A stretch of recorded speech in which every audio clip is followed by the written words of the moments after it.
Hello friends, welcome to my channel. நம்ம இந்த video பார்த்திங்கன்னா நம்ம கேலக்ஸி ஆட்ஸ்க்கு எப்படி நம்ம பேமெண்ட் பண்ணி நம்ம ஐடியா எப்படி ஆக்டிவேட் பண்ணலான்னு சொல்லி பார்ப்போம். சரிங்களா? ஃபஸ்ட்டு பார்த்திங்கன்னா உங்களுக்கு இந்த இடத்துல பார்த்திங்கன்னா லாகின் பண்ணிக்கலாம். ஃபஸ்ட்டு லாகின் பண்ண அப்புறம் பார்த்திங்கன்னா உங்களுக்கு இந்த மாதிரி டேஷ்போர்டு ஓப்பன் ஆகும். ஓகேங்களா? இப்போ நீங்கள் இங்கே பார்த்தீங்கன்னா இப்போ நான் ப்ரான்ஸில் இருக்கேன். உங்களுக்கு ஃப்ரீன்னு காட்டும். இது நீங்கள் ப்ரான்ஸாக மாற்றுறதுக்கு நீங்கள் ஐடி ஆக்டிவேஷன் பண்ணுறது எப்படின்னு சொல்லி தான். ஓகே, இப்போ ஆட் ஃபண்ட் இருக்குது. அந்த ஆட் ஃபண்டை கிளிக் பண்ணிக்கோங்க. கிளிக் பண்ணதும் பார்த்தீங்கன்னா இங்கே மெத்தட் சொல்லியிருக்கோம். இந்த மெத்தட் ஆப்ஷனுக்குள்ளே கிளிக் பண்ணுங்கள். இங்கே உங்களுக்கு 3 ஆப்ஷன் கொடுத்துருப்பாங்க. பேடிஎம், ஜிபே, ஃபோன்பேன்னு சொல்லி கொடுத்துருப்பாங்க.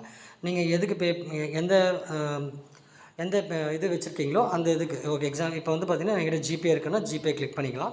பண்ணிட்ட அப்புறம் இங்கே நீங்கள் என்ன அமௌண்ட்டோ அந்த அமௌண்ட் இப்போ 500 நீங்கள் பே பண்ணுறீங்க. 500 பேக்கேஜ் எடுக்கிறீங்கன்னா 500 டைப் பண்ணிக்கோங்க. டைப் பண்ணிவிட்டு இங்கே சப்மிட் ஆப்ஷனுக்கு சப்மிட் கொடுத்துருங்க.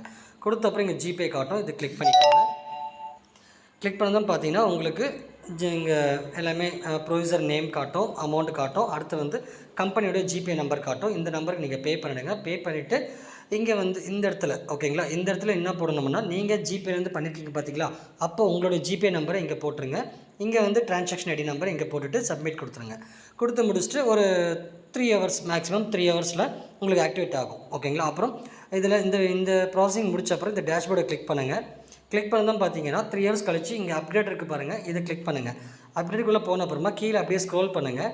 ஸ்க்ரோல் பண்ணப்போ நீங்கள் எந்த பேக்கேஜ் எடுத்துருக்கீங்களோ அந்த பேக்கேஜை செலக்ட் பண்ணிக்கோங்க. பண்ணிட்டீங்கன்னா இங்கே அமௌண்ட் ஷோ ஆகும். இங்கே அமௌண்ட் ஷோ ஆன அப்புறமா இங்கே சப்மிட் ஆப்ஷன் இருக்குது. அந்த சப்மிட் ஆப்ஷன் நீங்கள் கிளிக் பண்ணிட்டீங்கன்னா உங்களோட ஐடி ஆக்டிவேட் ஆகும். ஓகேங்களா? அப்போ உங்களுக்கு இங்கே மென்ஷன் பண்ணியிருப்பாங்க. ஓகேங்களா ஃப்ரெண்ட்ஸ்? Okay, thank you.